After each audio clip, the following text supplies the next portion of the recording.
Hello all. So we'll be talking about fungal keratitis and acanthamoeba keratitis in this video. And I think this would more or less cover all the essential points about microbial keratitis in general. So our country is an agriculture predominant population, right? So fungal keratitis contributes to around 50% of the microbial keratitis that we come across.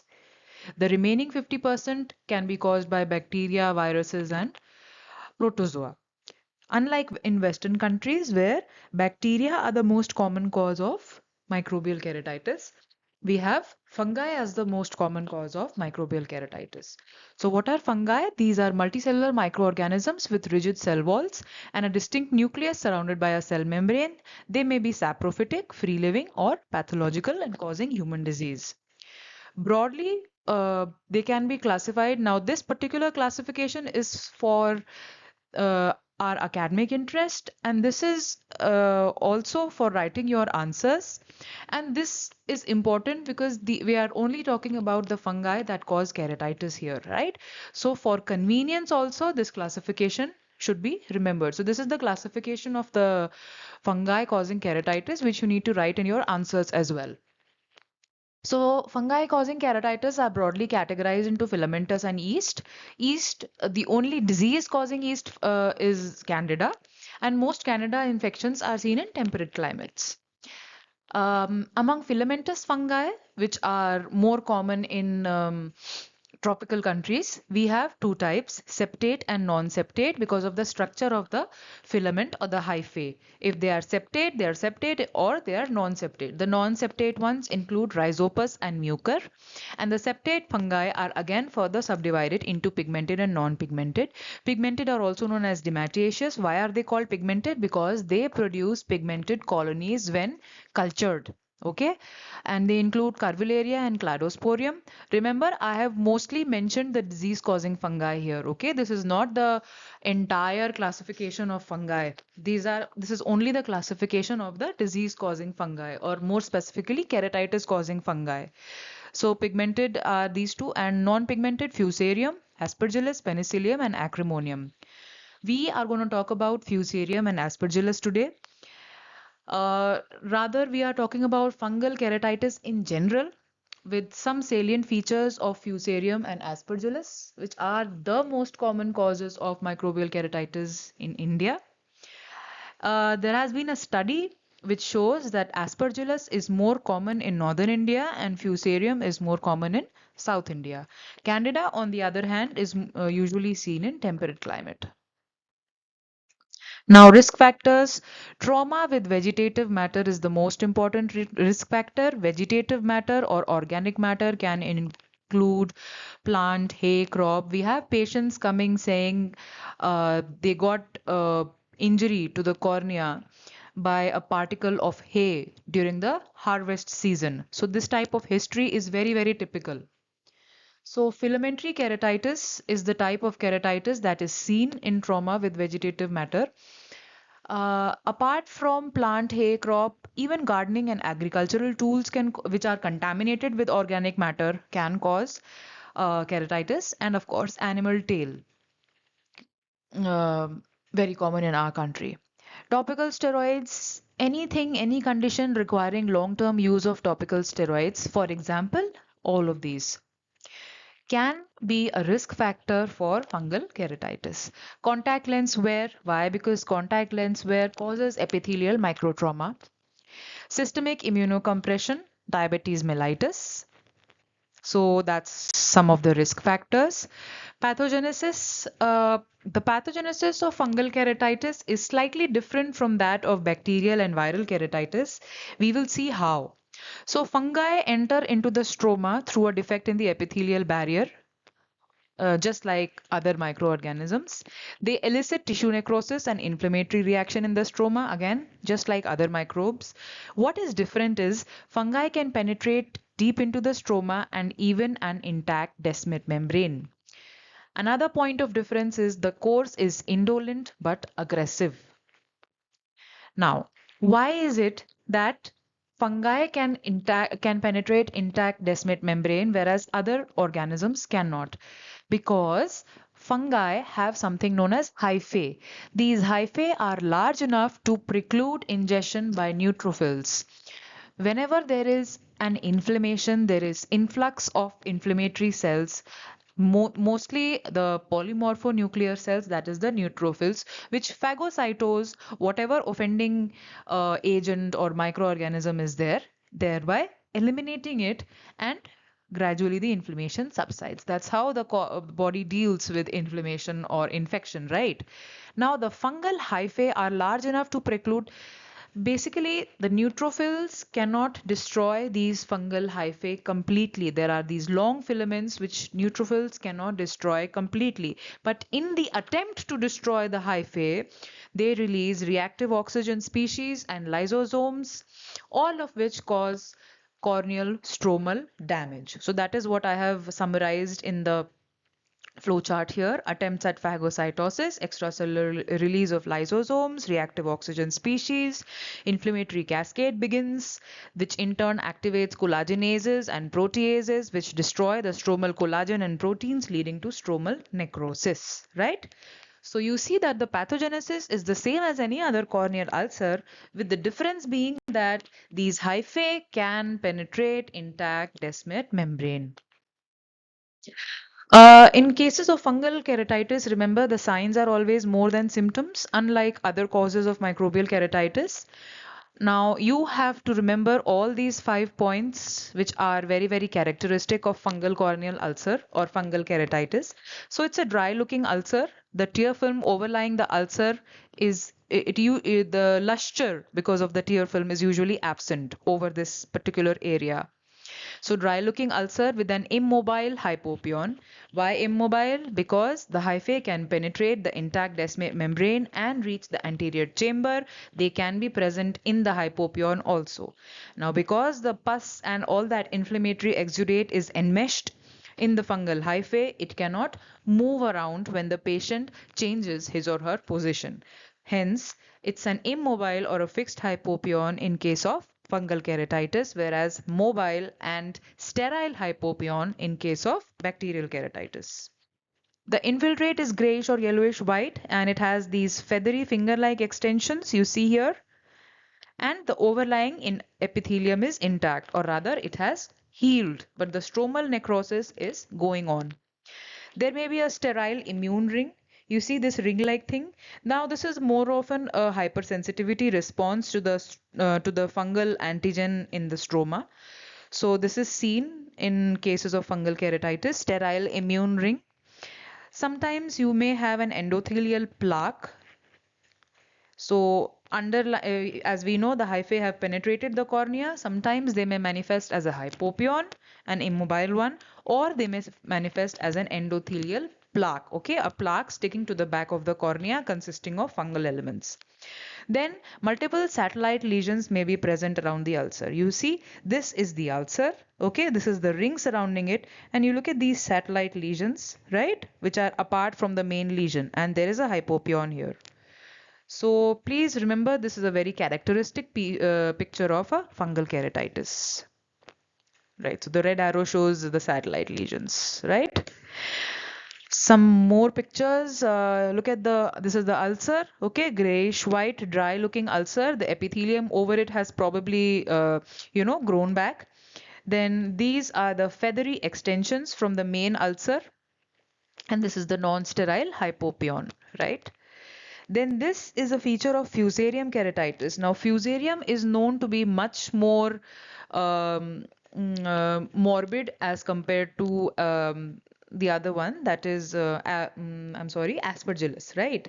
So look at this. This is that plaque. Okay, this is a plaque on the epithelium. There is underlying hypopion, which is almost filling up half of the anterior chamber, and there is vascularization. So basically it's a very aggressive course. Okay, this is an example of a fusarium keratitis. There is an overlying plaque, there may be an underlying plaque also, there is a thick hypopion in the anterior chamber, right? Then now this one over here, this is an example of a candida infection. It has a typical collar button configuration. Okay, so there is a small ulcer with an expanding discrete stromal infiltrate. So this is the ulcer over here. They've put a bandage contact lens over it because maybe it was an impending perforation. So this is an ulcer over here, and there is a expanding stromal infiltrate, right? So collar button configuration, typical of candida infection, not commonly seen in our country. Complications, just like complications of any other microbial keratitis, there can be desmetocele, perforation, endophthalmitis, anterior synechia, anterior uveitis, secondary glaucoma, cataract, complicated cataract. Now, collecting the sample. So corneal scrapings, I think we have already discussed in bacterial keratitis. Corneal scrapings are taken in the same way with a surgical blade or a Kimura spatula. Remember to scrape the ulcer from the base as well as the edges. So here there was a plaque which has been lifted off with the blade. Look at this. The plaque has been lifted off and the whole thing has been sent for specimen collection for histopathology. In post-LASIK fungal keratitis, why should post-classic fungal keratitis happen? Because it is a locally immunocompromised state, right? They are giving steroid drops and there is an initial epithelial defect also. So if proper hygiene is not taken care of, post-LASIK fungal keratitis can happen. So in such cases, now obviously you cannot collect the specimen from the LASIK flap, right? Because there is a danger of dislodging the flap. So you do not collect the specimen from the bed and the undersurface of the flap. Okay. In case of flap necrosis, you do an amputation of the flap to reduce load of infection. So basically, gently the flap is lifted and the specimen is collected from the bed and the undersurface, taking care not to dislodge the flap. Okay, you have to be very, very careful. And in case the flap itself is involved in the infection and it is necrosing, you amputate it because that will also help to reduce the load of infection. So you treat the infection first, okay? Anterior chamber paracentesis. Now, suppose you do not get any material enough for a corneal scraping, you can do an anterior chamber paracentesis in which you insert a 20 gauge needle directly into the hypopion and you aspirate some material. In similar circumstances, you can do a corneal biopsy, for example, a deep stromal abscess, and you're getting repeated negative cultures, but the infection is persisting. You can do a biopsy, so the cornea is anesthetized, and you take a specimen with the help of a trephine. Okay, it is a circular cylindrical shaped with a sharp edge. It is similar to scleral block excision during trabeculectomy. So basically, we take a 0.2 to 0.3 mm trephine and up to a depth of 0.1 to 0.2 mm is dissected out. A circular chunk of the stroma, only about 0.1 to 0.2 mm depth is dissected out. Okay. Filamentous fungi tend to proliferate just anterior to the descemet membrane and a deep stromal specimen may be required sometimes. And the tissue is sent for histopathology. So if you cannot get a scraping, you can obtain the fungal elements directly from the hypopion in the anterior chamber by inserting a needle or from taking a sample from the deep stroma using the help of a trephine, which is known as corneal biopsy. What do you do with the collected fungal specimen? You subject it to staining and culture. So some common staining techniques: gram stain, KOH mount. This has a high sensitivity but poor specificity. So what a KOH mount shows you, it shows you branching septate hyphae. And why do we use 10% KOH? Because it dissolves the cellular components, leaving behind only the hyphae, which can be seen under the light microscope. Other stains include GMSA, calcofluor white, GMS, and PAS stain. So this is the gram stain showing branching fungal elements, gram positive fungal elements. Again, these are gram-positive fungal elements. You can see the pinkish safranine counter stain in the background, and gram-positive appears as violet. And there are also some gram-positive bacilli. So often you will have a bacterial superinfection also in many of these cases. Then this is Gomori methenamine silver. It stains fungal elements black. And this is calcofluor white, showing bluish white fluorescent filaments. It requires a different kind of microscope. It cannot be seen under the usual light microscope. Coming on to culture, the gold standard for fungal culture is Sabrod's dextrose agar. Briefly, it's good if you know the composition of dextrose agar. There is glucose, peptone, agar, water. pH is about 5.4. It has been autoclaved at 115 degrees for 15 minutes, and it has added gentamicin and chloramphenicol to prevent bacterial growth, of course. Okay, and glucose and peptone serve as food for the fungi. So this is Aspergillus niger colonies growing on SDA. This is what SDA looks like, a yellowish agar. And you see these black Aspergillus colonies, and this is what it looks like under the microscope. This is a gomoramine. This is a gomorymethenamine silver stain. Okay, look at these hyphae and these filaments. All right. Now, most fungi will also grow on blood agar or enrichment media such as BHI. So it's okay if calcofluor white and these stains are not available. You can just use a simple blood agar or a Sabrod dextrose agar and do a KOH mount to see the fungi under the microscopy and the colonies as they would appear on the agar. This is what Candida looks like on SDA, and this one's Fusarium on SDA. Okay, so I've shown you Aspergillus niger, Fusarium, and Candida albicans. Some other modern methods of diagnosis, PCR. What does PCR stand for? Polymerase chain reaction, rapid, highly sensitive. And it detects the DNA, the fungal DNA or RNA. And remember, fungi have both. Okay, they are multicellular organisms. They have a cell wall, they have a cell membrane, and they have DNA as well as RNA. Okay, they are eukaryotes. Um, Remember that calcium alginate swab is not used to collect the sample here. Calcium alginate swab is also used as one of the techniques to collect scrapings from the cornea. It is specially available. So remember not to use calcium alginate swab because calcium alginate inhibits polymerase activity. So if you're going to take a sample for PCR, calcium alginate swabs are rather not used. Confocal microscopy, this is not really available everywhere, okay, except in higher research centers. So it is an in vivo technique and a non-invasive one to, visualize the cornea. So useful in early stages, and the filaments of the fungi appear as hyperreflective. Okay, so this is a confocal microscopy. So this is one of the very limited indications of confocal microscopy. Fungal keratitis, and the next keratitis that we'll discuss, that is acanthameba. So coming on to treatment, general measures. Hospital admission is usually required because it follows a fulminant course. Debridement of the epithelium, or also known as superficial keratectomy, is good in most of the cases of microbial keratitis. Unless you fear a corneal perforation or a very thinned out cornea, you can always do a debridement because it helps to enhance the penetration of the antimicrobial agents, and it also reduces the microbial load by removing the mucus and the necrotic tissue. So debridement, yes, debridement can be tried in uh, most of the cases of microbial keratitis, unless there is an impending perforation, and it has to be done very, very carefully. So treatment can be broadly categorized as medical and surgical.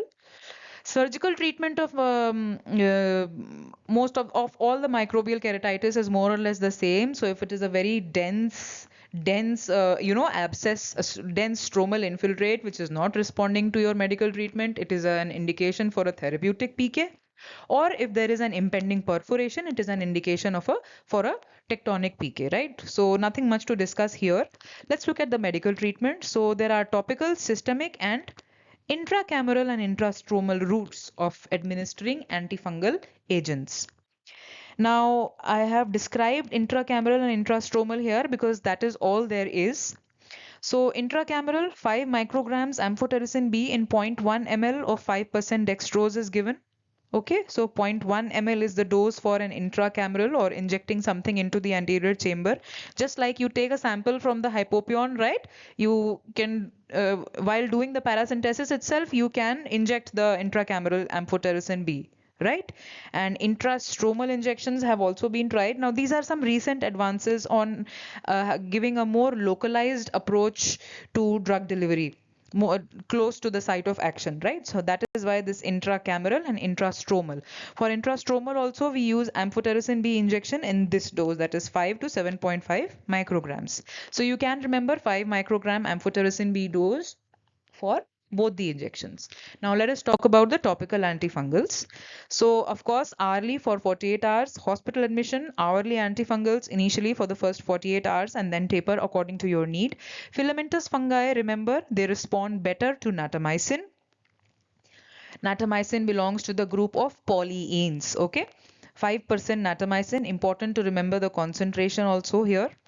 And Candida responds better to amphotericin B, which is the concentration of 0.15%. Amphotericin B is also a polyene. So both of them are polyenes. Please try to remember the concentration of the drugs.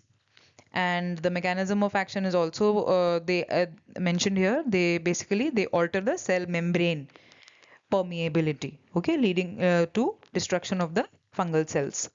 Others include fluconazole, voriconazole. Fluconazole 2% has also been tried subconjunctivally, right? So we have intracameral, intrastromal. We also have subconjunctival route. And antimetabolites and echinocandins are rarely needed. They may be tried when the infection is not responding to the conventional treatment. Cycloplegics, of course, if it's an ulcer, there's going to be an associated anterior uveitis and ciliary spasm and pain. So cycloplegics, yes. Then doxycycline has an anticollagenase effect. So in cases of corneal thinning, you can give this also. This is applicable to any microbial keratitis. Vitamin C, again, applicable to any microbial keratitis. Vitamin C facilitates healing. Systemic antifungals, indication deep ulcers unresponsive to topical therapy. Ulcer involving the limbus and the sclera, that is ulcer that is spreading outside the cornea. Or, of course, endophthalmitis. We have to give systemic antifungals, and these are the doses. So, voriconazole 400 mg BD for 1 day and then 200 mg BD, or itraconazole 200 mg BD, then 100 mg BD OD, or fluconazole 200 mg BD. Remember, you have to do your liver function tests after starting the azole group of drugs. Okay. Now, response to therapy, again, this is a general response to therapy of any keratitis to undergoing treatment, that is decrease in pain, decrease in size of the infiltrate, disappearance of satellite lesions in cases of fungal ulcer, and rounding out of the feathery margins of the ulcer. Instead of the feathery margin, they become well defined, right?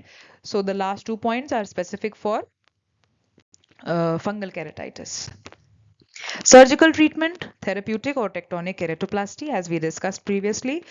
Something special about therapeutic or tectonic keratoplasty in cases of fungal keratitis is that the size of the trephination should leave a 1 to 1.5 mm clear zone of clinically uninvolved cornea, right?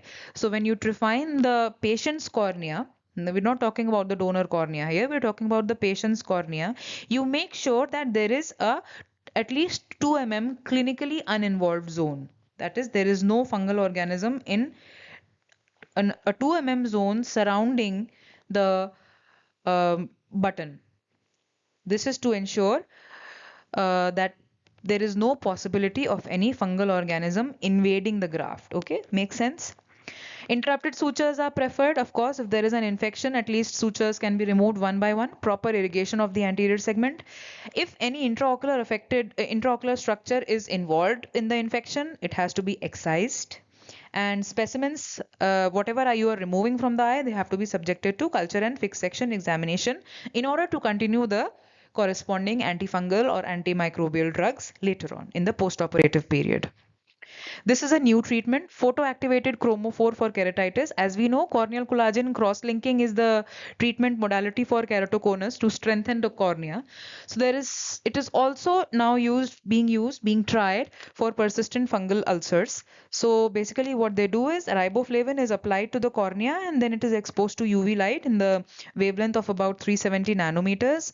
How does it act? It produces reactive oxygen species which have antimicrobial and tissue stabilizing effects. So that is all about fungal keratitis. Important to remember this mycotic ulcer treatment trial. Somebody might ask in Viva. So MUT1 was on filamentary fungal keratitis, fusarium more specifically. So here topical natamycin and voriconazole were compared and it was found that natamycin had significantly better clinical as well as microbiological outcomes than voriconazole. Okay, so natamycin better than voriconazole in cases of fusarium. That was seen in MUT1 trial. MUT2, which was an extension of the first trial, showed that addition of oral voriconazole in addition to topical antifungals, both natamycin and voriconazole, has no additional benefit even in cases of severe filamentous fungal ulcers. So no role of adding oral voriconazole in cases of those already on topical antifungals, right? So that is your MUT1, MUT2 trial. Also remember the SCUT trial for that is steroids in corneal ulcer trial, important. And remember we discussed the heads and the Zs study in viral keratitis. So you have to remember those studies also. These are some landmark studies which you can get a short note on or somebody might ask you in your Viva. So let's quickly move on to Acanthameba keratitis now. So Acanthameba is a free-living protozoa, okay, found in soil or water, even upper respiratory tract. So human beings are accidental hosts. Commonly seen in contact lens wearers and contaminated contact lens solution. There are 11 species identified, of which these two are the one that causes most of the human keratitis. So it exists in two forms. Many parasites, as we have read, exist in two forms. That is trophozoite, which is the active infective form, and cyst, which is the dormant form. So this is the appearance of the trophozoite and the cyst, right? So see that trophozoites have these amoeboid shape and they have these needle-like projections for moving. So it is basically an amoeba, right? So it has to have these podia, acanthopodia, just like amoeba has. So this is your trophozoite and this is the active form. And this is the dormant form, which is seen when um, there are harsh conditions like absence of scarcity of nutrition, dry environment, etc. So it converts itself into a dormant form, and that is the cyst, which is a two-layered structure.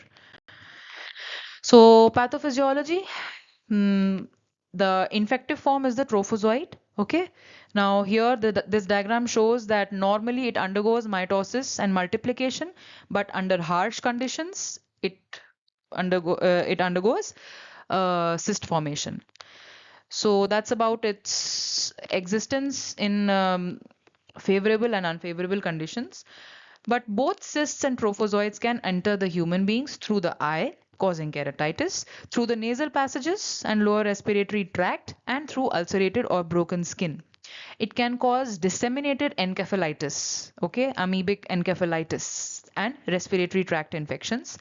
So we will be limiting ourselves to keratitis today. So it is entering through the eye directly by contaminated contact lens solutions, swimming, and whatnot. Now, what happens is that Acanthamoeba invades a damaged epithelium, as most microbes do. Okay? Remember, there are some pathogens which can invade an intact cornea. Examples include Neisseria meningitis, Neisseria gonorrhoeae, Corynebacterium, Haemophilus influenzae. Please remember these names. It's a very favorite question. So this particular Acanthamoeba, it invades a damaged epithelium. So when the epithelium is damaged, what happens is that there are these mannose receptors which get upregulated or they express themselves on the epithelium. So Acanthamoeba attaches to these receptors. Okay. And once attaches, it goes inside, it enters the stroma, it penetrates through the Bowman's. It elicits an inflammatory reaction which consists of upregulation of matrix metalloproteinases which cause stromal destruction. and it has an affinity for the nerve, so it causes this radial keratoneuritis, and this is the reason for severe pain in acanthamoeba. Okay, the pain is very, very severe because it targets the nerves, the corneal nerves. Radial keratoneuritis is a pathognomic feature of acanthamoeba, and it does not pass beyond the cornea, unlike fungal hyphae. Okay, so it stops at the descemet membrane. These are the signs, acute signs. So epithelial involvement is in the form of pseudodendrites. These are the DDs of pseudodendrites.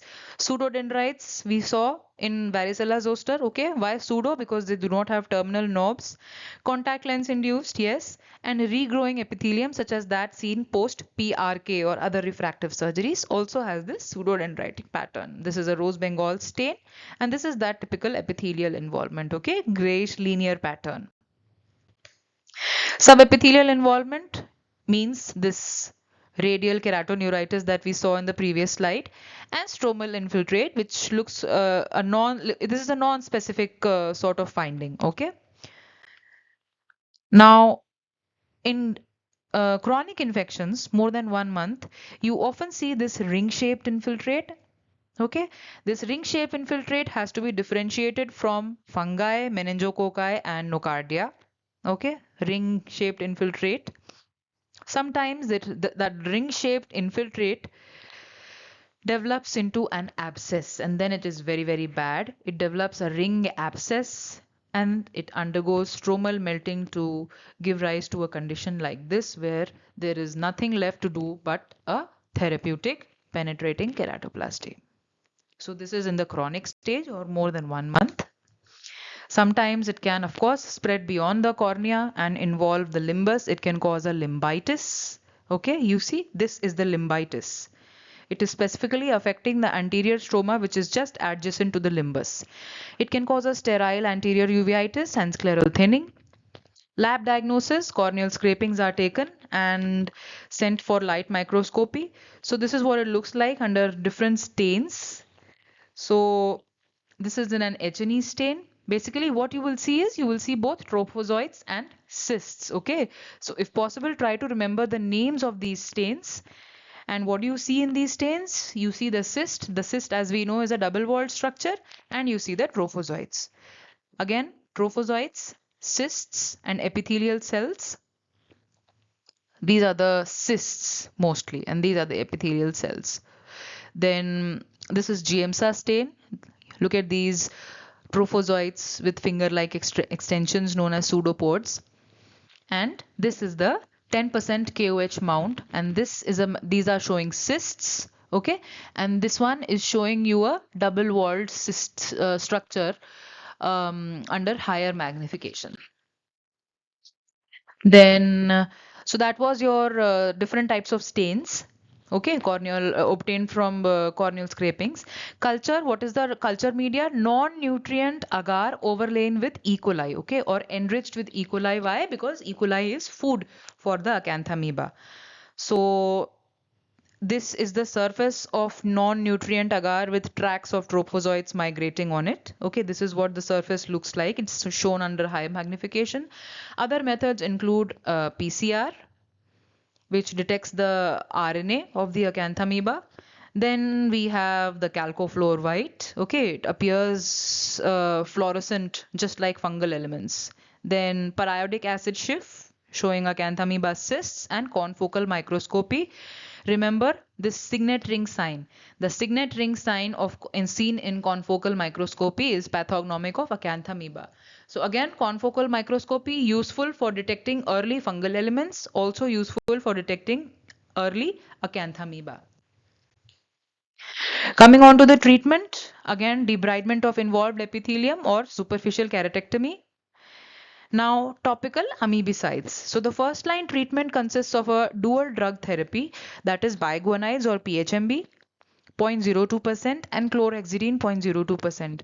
Now both of these are actually commonly used disinfectants, okay, and they're not commercially available. They have to be compounded by the pharmacies, right? So you do not see commercial drops of these agents available. They have to be compounded specially.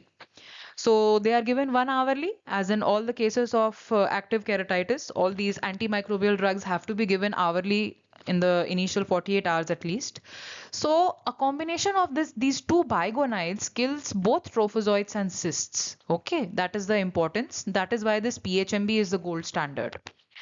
Then other group of drugs is diamidines. So number one and number two, both of them are disinfectants and antiseptics. Okay, they work by destruction of the cell membrane. They interact with the phospholipids in the cell membrane and increase in cellular permeability, leading to cell lysis. Okay, so propamidine, I'm sorry, and hexamidine, both of them are diamidines, and basically they are also antiseptics. Okay, but these diamidines work only against trophozoites, so it's better if we use a combination with biguanides and diamidines. Other agents that can be used, neomycin, which is available, and of course voriconazole and other azole antifungals. So that's the treatment in order of preference. Topical steroids may be given with a lot of care and started only after 2 weeks of at least 2 weeks of anti-acanthameba treatment, and you have to taper while continuing the anti-acanthameba treatment. Okay, the biguanides have to be continued. You can start with a low dose of steroids, low dose, low frequency of steroids, and gradually taper it. But in the meanwhile, you have to use a high concentration of anti-acanthameba drugs and continue them post cessation of steroids. Corneal collagen cross-linking, PAX CXL, we discussed in the previous slides. Therapeutic keratoplasty, and oral miltefosine is the drug of choice for systemic acanthamoeba infections. It can be used in severe cases of keratitis. So this is the dose, and it is contraindicated in pregnancy, right? So thank you very much for your patient listening, and that more or less completes our microbial keratitis.